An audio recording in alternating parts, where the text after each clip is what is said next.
Okay, Metal Talk crowd, we're here with shock rockers from Finland, Lordi. Guys, Hey. thank you very much for being here with us. Thank you for having me. The new single of the new record, Beast or Not the Beast, the new single, The Riff, shows maybe a heavier approach. Was this a conscious decision? Is Lordi getting, planning to get heavier with time? It's time to get heavy. It's time to get heavy, yeah. After 20 years. Yeah. I mean, yeah.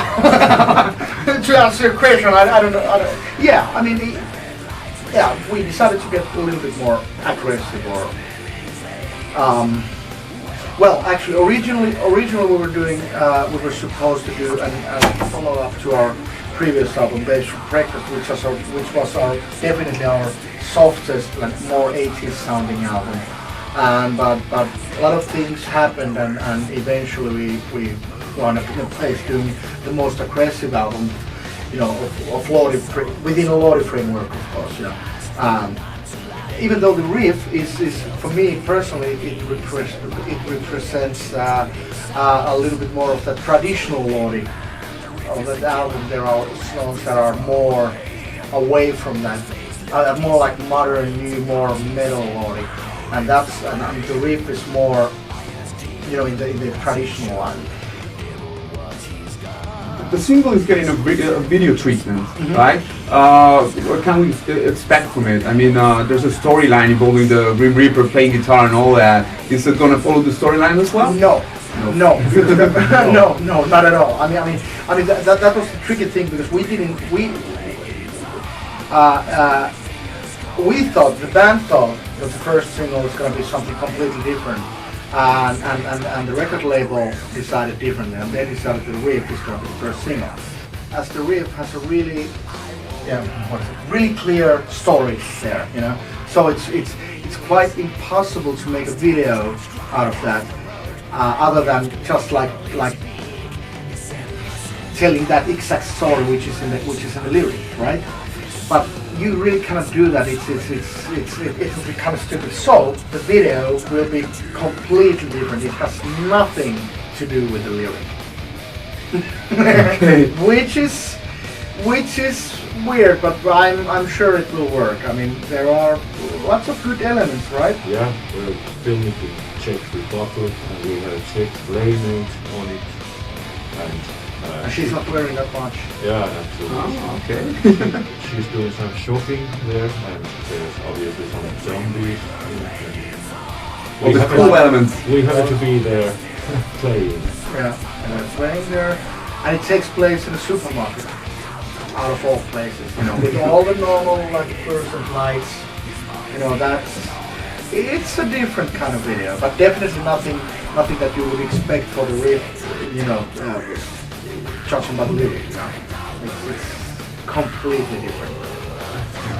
Now, with the modern approach that you talked about, I understand that at the very beginning, when you were hunting for labels and all that, because of the image of the band, you were associated with maybe other genres, more extreme genres like black metal.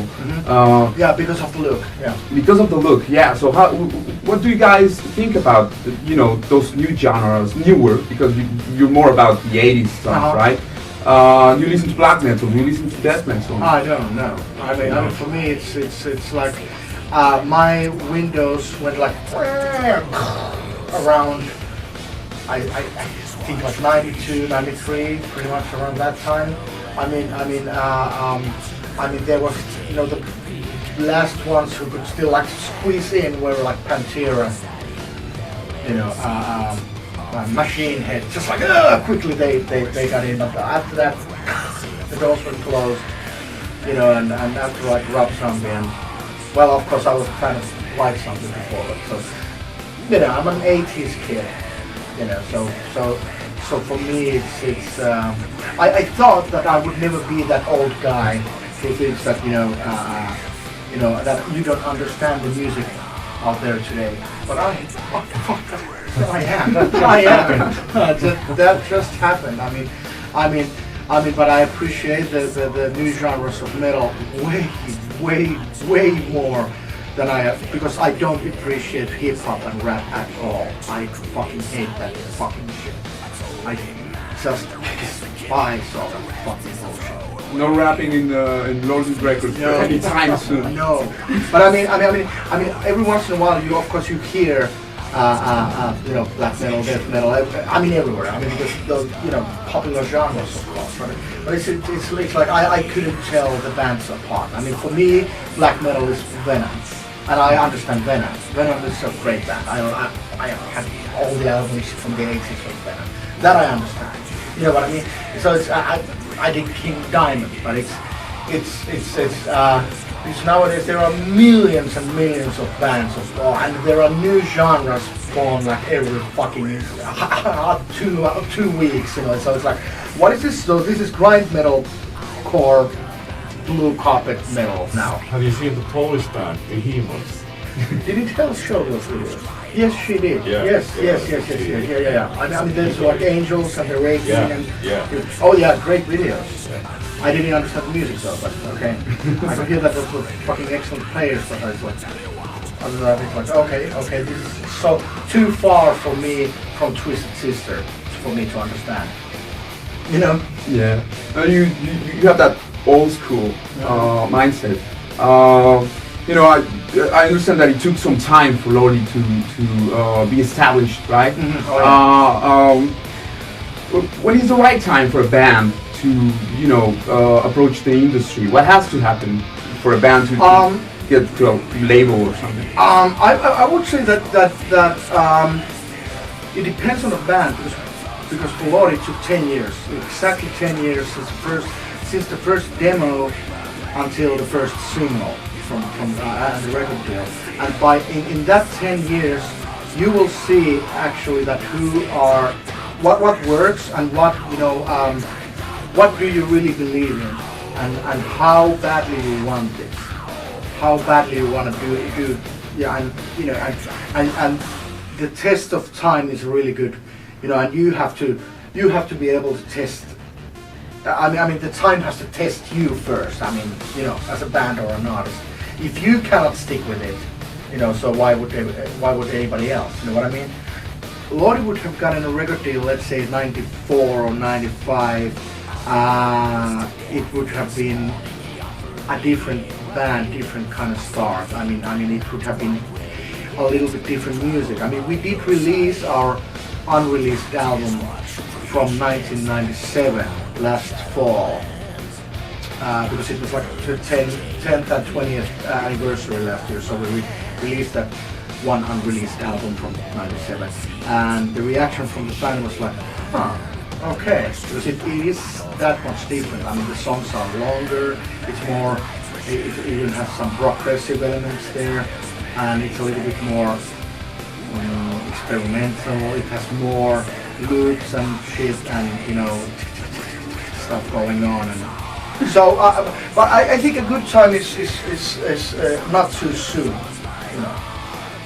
You know what I mean? And a good time for a band to get a record deal or get is never too soon. Because you see a lot of bands that are getting the deal too soon, and that's when the bands break up after 2 albums or 3 albums, when the guys grow up and they see that, okay, I don't actually want to do this, or they change their musical style really drastically because they are still growing up. So. I saw the website, lordi.fi, and you're touring Europe in April, and you're coming to the UK in May. What can we expect from the show? Is there any new tricks? You have 2 new members, drummer and keyboard player. Apart from those good news, do you have any bad news? No, I don't think you have bad news, but anything special planned, any new tricks? Yeah, I mean, of course, like you said, 2 new members. It means that there are new tricks to be made, of course. It's going to be the best drum solo ever. Yeah, there you go. Best drum good solo news, ever. Yeah. Or bad. Yeah, maybe that was the bad news. I don't know. Yeah, I mean, of course. I mean, it's well. like you said, there's 2 members in the band. It already means automatically that there are a lot of tricks that we won't be doing on our show. Also, we are changing the set list completely. I mean, of course, we're doing like Hard Rock Hallelujah, Mucho Love Monster Man, and something like that. But other than that, I mean, everything can go. I mean, and we changed like pretty much everything. We cleared the table because now we have to rehearse everything anyway. We have to rehearse Hard Rock Hallelujah and all those songs anyway with the new guys anyway. You know what I mean? Mm-hmm. So we might as well, you know. So at the moment the set list looks pretty, you know, pretty fresh. I mean, a lot of songs that we haven't played in years. You know, and a couple of songs that we actually have never ever played live before. Plus, we're playing like 7 or 8 songs from the new album, which is quite a lot. But that's the way we decided. Good news then. Yeah, or bad depending on who you are. Yeah. So this is your second record with producer Michael Wagner. You know, Acid, Motley Crue, Skid Row, Doc, and a guy with this kind of experience. The first time around in the Babies for Breakfast, what did he bring, and what's different this time around for To Beast or Not To Beast? The first time around, I mean, he brought in the thing that we were, you know, that we were looking for. I mean, and what we were looking for Babes was the 80s authentic sound. I mean, we wanted to have an 80s sound but updated. You know what I mean? Because I always wanted to have the snare sound that the echo goes on and on and on. And, you know, even when you take out the CD from the player, it's still, you know, I love that sound. But now that once I got that, you know, I got that out of my system. So originally we were planning to do like a follow-up to Babes. And really like an 80s melodic album, part 2.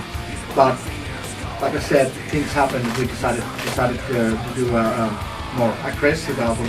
And this was also for Michael. It was really interesting, and he was like really like enthusiastic about experimenting with sounds, like the drum sounds and stuff. Sounds and all, getting weird samples out of trash cans and all that shit. So. There's a certain sound that people come nowadays to look from him, you know, the guy who produced Skid Row, you know that you get a certain sound from him, but that's pretty much all people, you know, the bands want from him, you know what I mean? Mm-hmm. So this time, okay, let's do something completely different. So he decided to do a real trashy, dirty sound, you know, and he was having a ball. You know.